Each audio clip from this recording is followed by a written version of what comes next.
आप सभी को प्रभु यीशु मसीह के पवित्र नाम में मेरा सलाम। आज प्रभु ने ये मौका दिया है कि हम एक बार फिर आपसे कुछ विषयों पर बातचीत करेंगे, और वो विषय है हमारे जिन पर हमें बातचीत करनी है परमेश्वर के वचन से, और वो है समलैंगिकता और दूसरा है रेप या बलात्कार।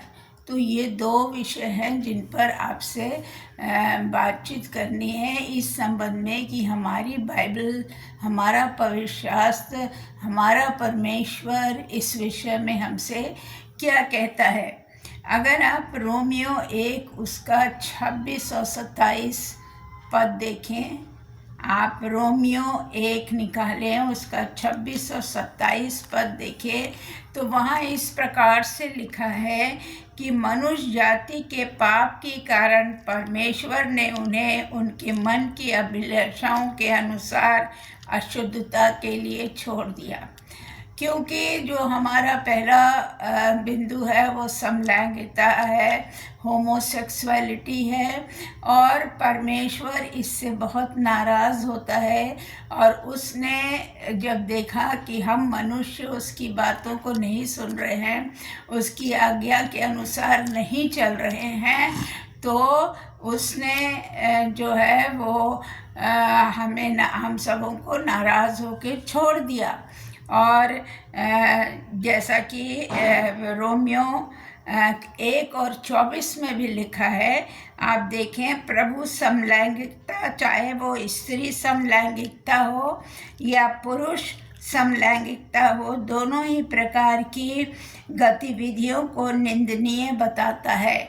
वो कहता है कि स्त्री और पुरुष का जो ये समलैंगिकता है, ये जो है ये परमेश्वर के पवित्र शास्त्र के खिलाफ है, तो उसके विपरीत है। इसलिए वो क्या करता है, इन दोनों को उसने निंदनीय बताया है।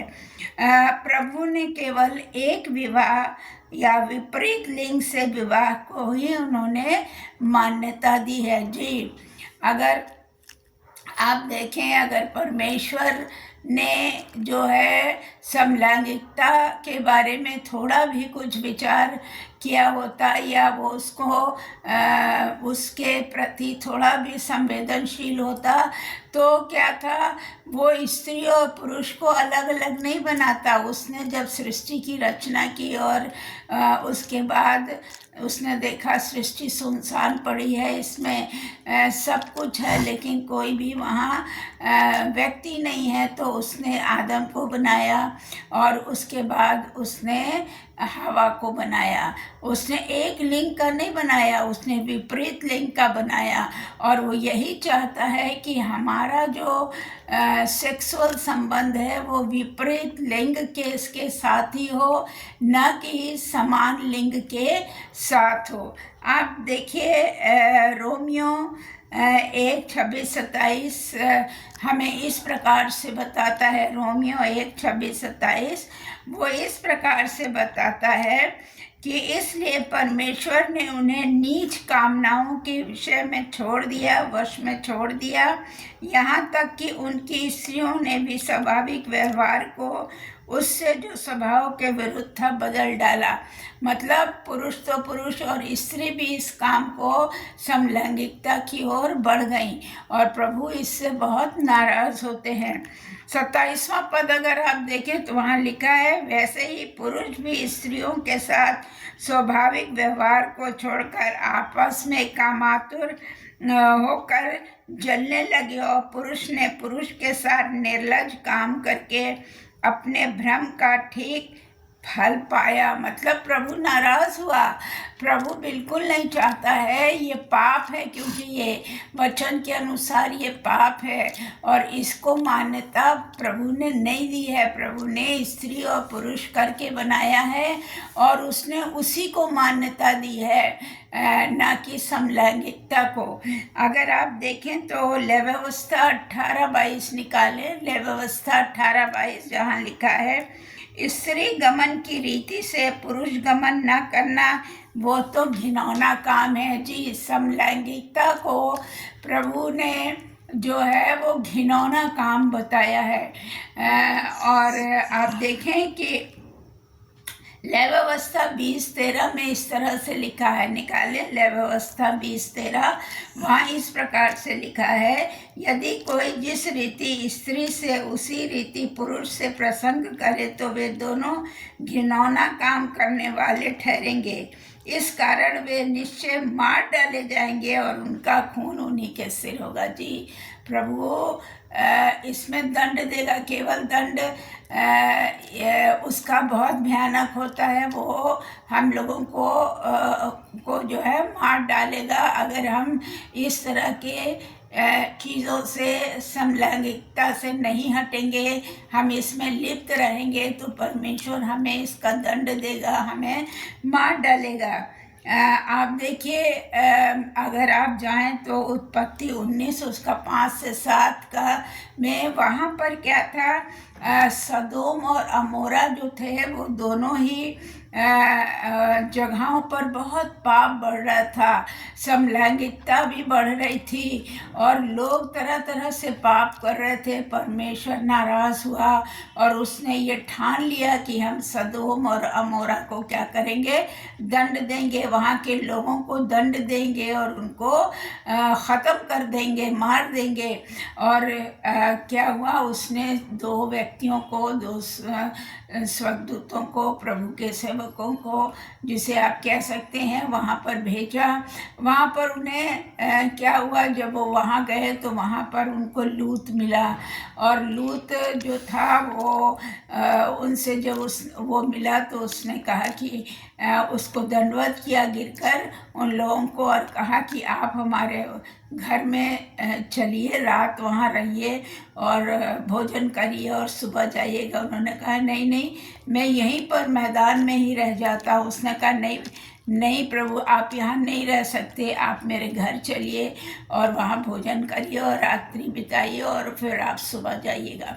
और वो लूत उन लोगों को अपने घर में ले गया। जब वो लोग खाना वाना खा के बैठे, सोने की तैयारी कर रहे थे, तो क्या हुआ, पूरे सदोम अमोरा के लोग, उसमें बूढ़े जवान सारे लोग शामिल थे। वो आके क्या करने लगे, लूत को बुलाने लगे, बाहर से दरवाज़ा पीटने लगे, बुलाने लगे, बहुत शोर करने लगे कि लूत, वो जो 2 आदमी तेरे घर में आए हैं उनको बाहर कर, ताकि मैं हम लोग उनके साथ संबंध बना सके, हम उनके साथ समलैंगिकता का कार्य कर सके।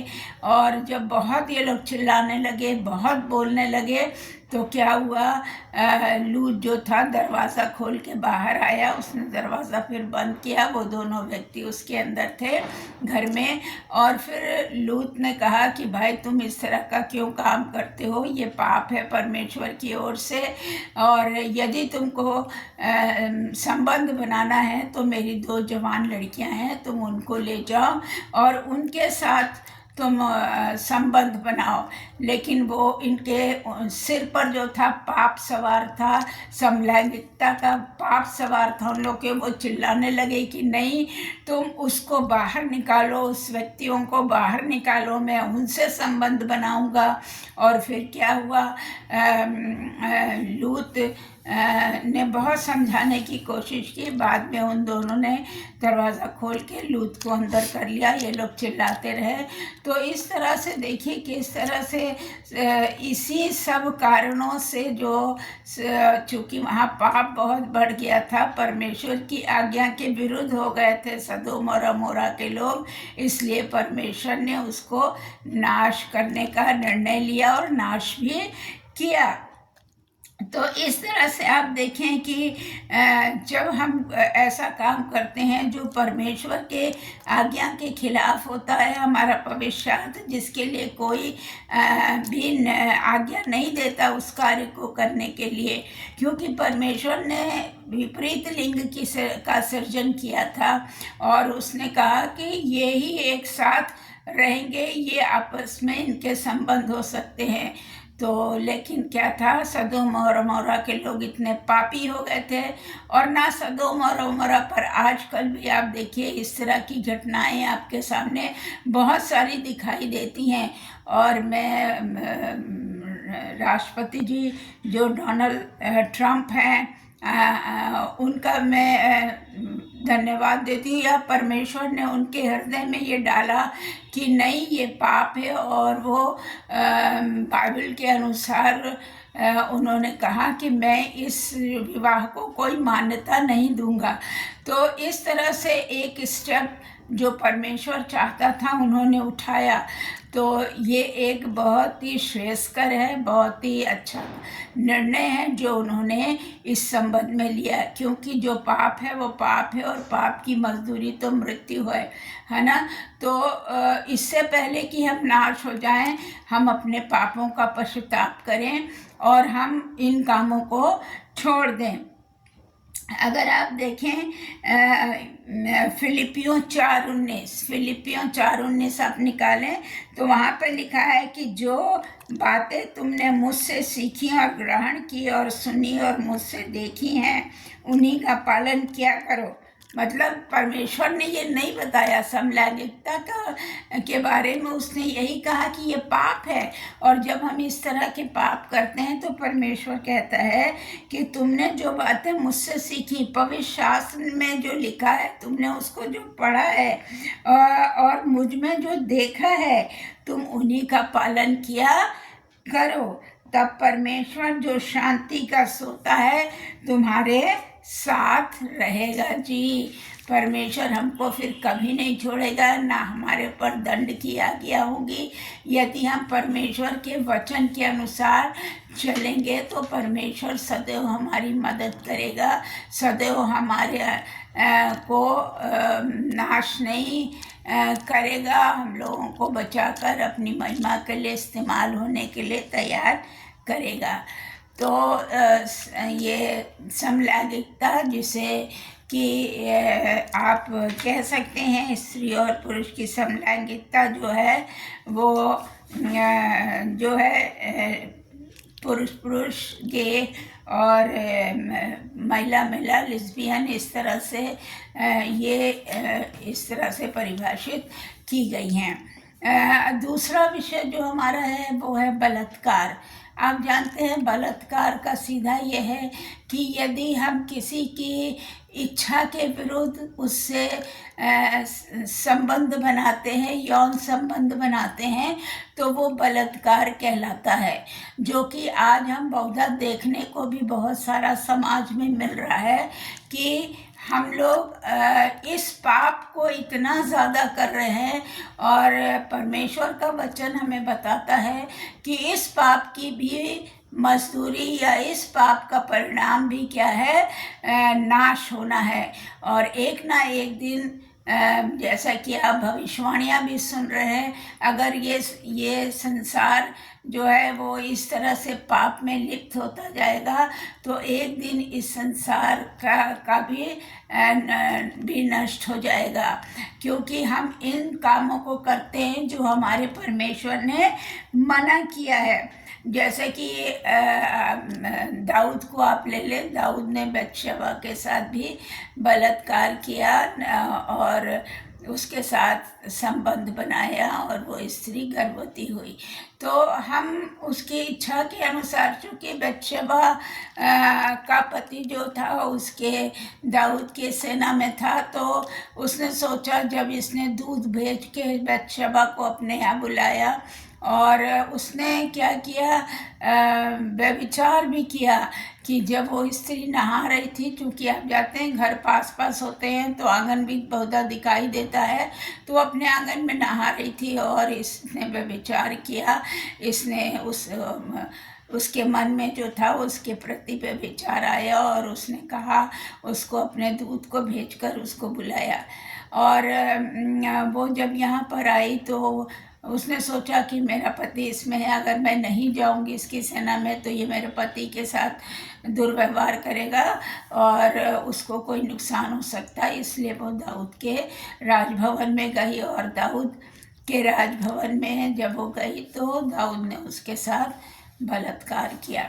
तो ये एक बहुत बड़ा उदाहरण है कि किस तरह से लोग जो है जब दूसरों विपरीत लिंग के प्रति आकर्षित होते तो हैं, लेकिन वो साथ ही साथ वो पाप करते हैं, क्योंकि वो दूसरे की इच्छा के विरुद्ध इस कार्य को करते हैं, जो कि बलात्कार या रेप कहलाता है।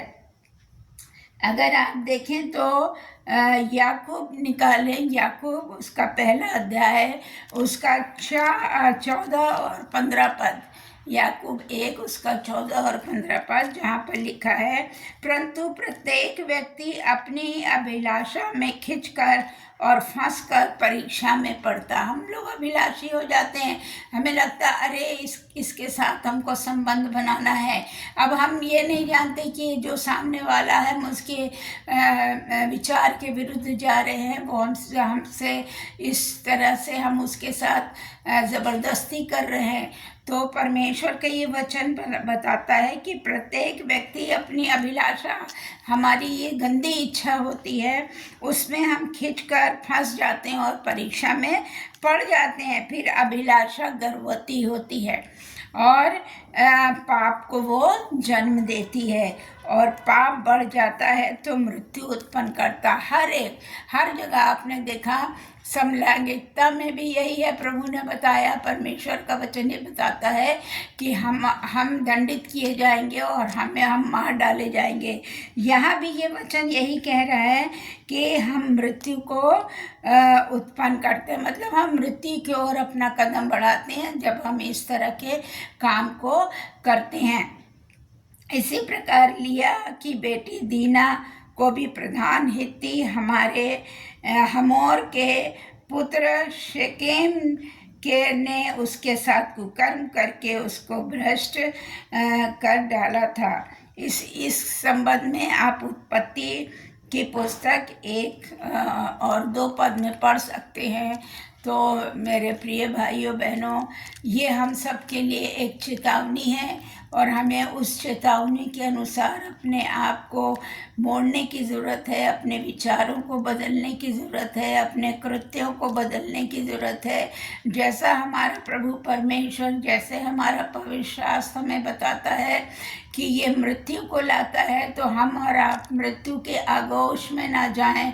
इसलिए हमें पहले ही सचेत होने की ज़रूरत है, ताकि हम परमेश्वर में इसको बढ़े। और न केवल ये हम सब की जिम्मेदारी है कि इन चीज़ों को हम अपने तक ना रखें, पर दूसरों को बताएं कि इस तरह के कृत्यों से परमेश्वर नाराज़ होता है और हमें मृत्यु का दंड मिलता है।